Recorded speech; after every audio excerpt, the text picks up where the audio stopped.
বান্ধবী মোর মনটা কিন্তু আজকে খুবই খারাপ করে দিন। এত মন খারাপ নিয়ে কিন্তু ভিডিও করতে কিচ্ছু ভালো লাগে না।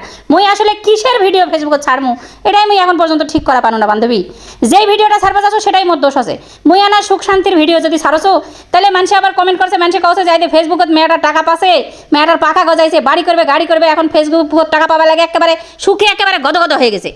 কি কমু ক, দুঃখের ভিডিও করছো তো সবাই এখন কছে আই দা দেখেছি মেয়া বেশি বাড়ি ছিল, ভাতার ধরে ফাটাইছে, এখন কেমন লাগছে নিদিনি শ্বশুর বাড়ির না ভাতার ননদ শ্বশুর শাশুর সবাক নিয়ে আনা যদি ফেসবুকে না স্ট্যাটাস দেখো আশপাশকার বেড ছাওয়ালারা সবাই কছে কুট নিবনা করেছে দেখ শ্বশুর বাড়ির মান সম্মান সব খাইয়ে নিল।